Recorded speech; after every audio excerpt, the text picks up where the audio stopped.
If your fridge isn't getting cold anymore, like my friends here, I want to show you what I did. I told them it's most likely the compressor or the relay. You'll want to take off these screws here, here, here. Then there's one here, one in the middle here, one on the edge here, and one here, and one up top on the side there. But then you can take off this panel. I already took off the screws. So you'll remove this. Once you get that removed, you're going to want to look at this relay right here and unplug this wire right here. But of course you want to make sure that you unplug it from the power. I already got this unplugged. Make sure you got that unplugged from the power before you do this. But you'll unplug this wire right here.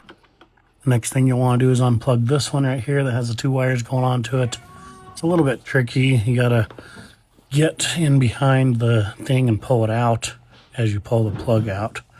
Let me see if I can grab something here to push in between there and then pull the latch towards me and like this as I try to pull the plug out from the back side. So I'll pull that toward, there we go. Next thing that you'll want to do after you get that off is undo this ring right here. It's got a hook on either side. It's got a little bit of flex to it, but it just kind of holds the relay to it. So I'll push this in right there as I pull it out. And then I'm going to unhook it from the back side, pull it out. Then I can unplug this whole relay and capacitor assembly. You just wiggle it, you got to pull it off the compressor here. There we go, like this. Once you get that off, you'll want to disconnect the capacitor from the relay assembly here. So I'm going to try to do this one hand. There we go. Get that off. And then I'll get my voltmeter here, and I either want to turn that to the ohm setting there or the resistance setting here.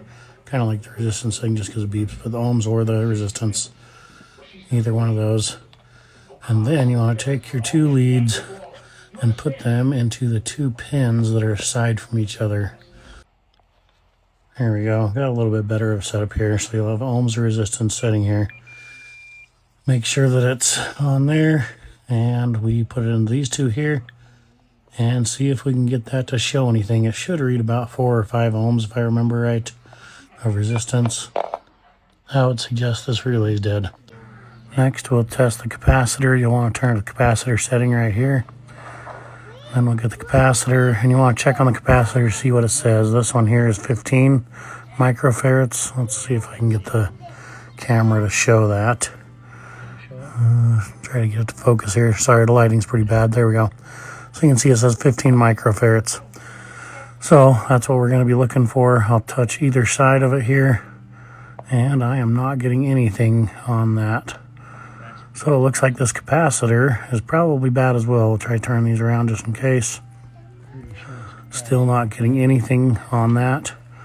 So I think the capacitor and the relay are both dead. Next, I want to turn this back to the resistance setting. And we'll test the compressor here.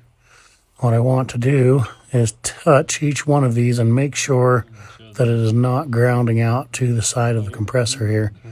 So I'll just be touching the side of the tank here and each one of these leads down inside of here and see if the meter says they're connected. So far I'm touching each one of these. I'm not seeing anything. We'll touch copper here just to make sure that it's not a paint coating on the compressor.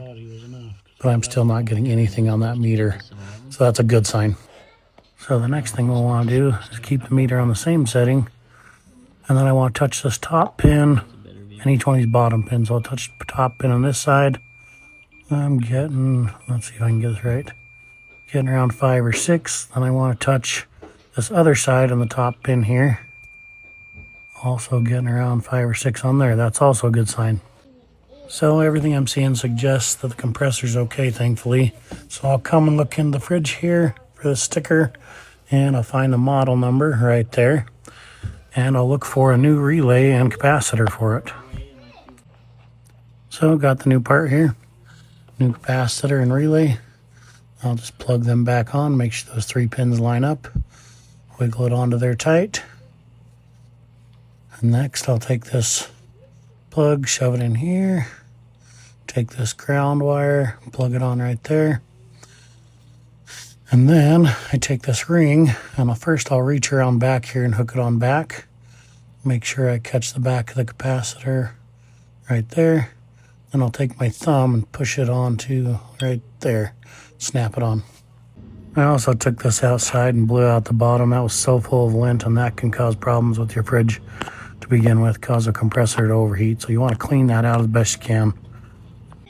I wanted to add this to show you how dusty that was back there on those coils before, and to show you better how this snaps on to hold that relay and capacitor on there.